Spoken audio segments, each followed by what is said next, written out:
Hi everyone, my name is Anabel Camacho, and today I'm going to be talking to you a little bit of the attitude of gratitude. I'm so thankful to be part of your experience today, and thank you for having me in your space for these couple minutes.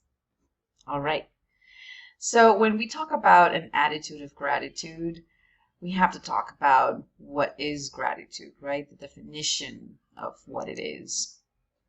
And there are specific words that repeat itself when we talk about gratitude. One of them is being thankful, appreciation, and kindness. And one that I wanted to share with you today is one done by Robert Emmons, which is a lead researcher in the field of gratitude. He talks about being grateful, an affirmation of goodness. Why? Because we affirm that there are good things in the world, that there are gifts and there are benefits for all of us. So this is just a beautiful way of understanding gratitude and how can we see that in our surroundings. So in his research, Robert Emmons found different benefits in different dimensions. One of these dimensions, it's about the physical part. It is important to know that practice gratitude gives you a physiologically, it helps your immune system, it helps blood pressure, and it helps in general with stress and the impact that that causes in your body.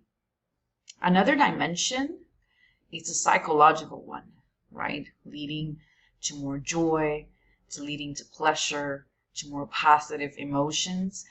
These are part of some of the benefits included in practicing gratitude, in having this attitude towards being grateful. And the last dimension, not least, is the social dimension, which talk about how we practice gratitude and we feel less lonely, we feel less isolated. There are more acts of compassion between people.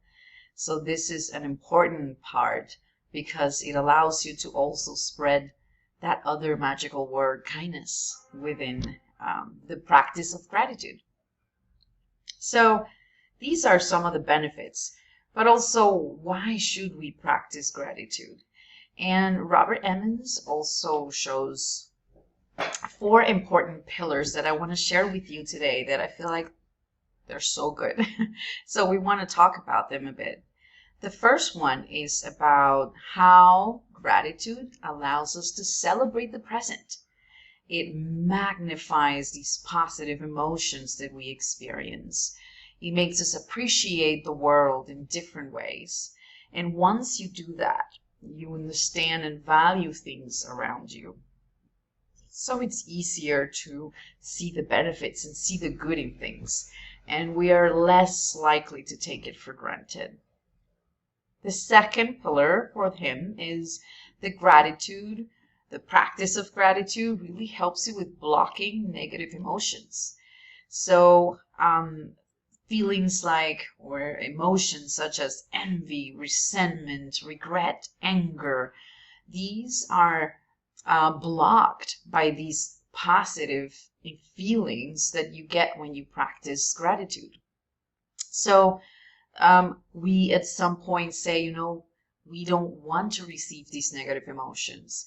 He talks a little bit how research also shows that it's nearly impossible that you can feel a negative and positive emotion at the same time, and how that is rare to see. And then that means that you give a space for the positive emotion rather than the negative. The third pillar is about stress, how the practice of gratitude allows you to have different perspectives on different things around you and value things differently. So you have more tools to be stress resistant. It doesn't mean that you won't be stressed, because these days of stress is part of our lives, but practicing gratitude consistently and systematically gives you more tools to fight that and to understand when to receive stress and how to deal with that. Really useful. And the fourth one and the last one is how practicing gratitude allows you to have a higher sense of self-worth. Once you start recognizing how people see you and the contributions that they make to your life as well as you to others, that brings a transformation in how you see yourself and how you see the day-to-day. So these are the 4 pillars that he talked about and how important they could be in the practice of gratitude. So what can we do to cultivate an attitude of gratitude?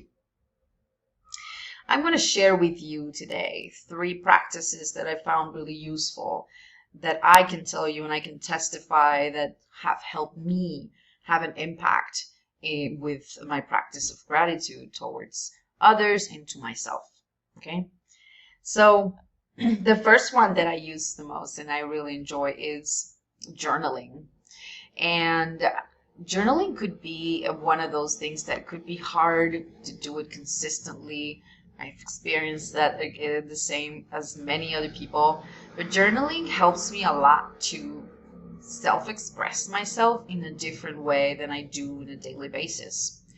So journaling could look like in different ways because I have used it as a way to make a paragraph or free writing about something that makes me feel grateful through the day, through the month, through the week. But also it may look like a list. Like I can make a list and say what are some of the things that I'm grateful for. I can find categories and say, well, the people that I'm grateful for, the situations, and many times the learnings around me. So it's really useful and I recommend it to anyone. The second one that I practice is this quick technique that I call quick 3 a day. So throughout the day, there's so many things happening to you. So every time the night falls, I usually take a moment and pause and try to think like 3 things throughout the day that really made my day, that made me feel grateful for just being alive.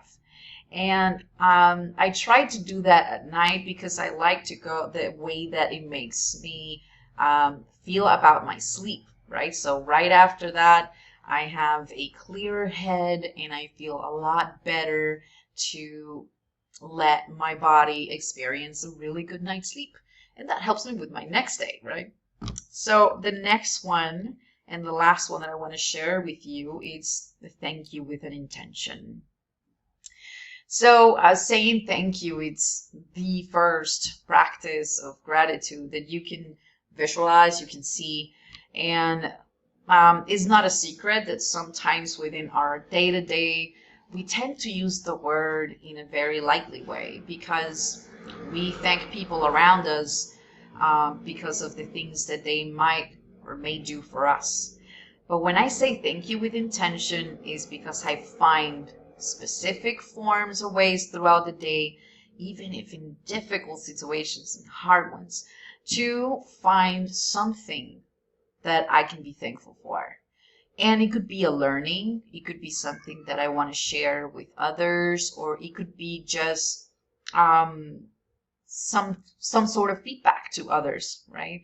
So a thank you with an intention is just a specific and systematic way of finding reasons to say thank you and spread some kindness to people around me.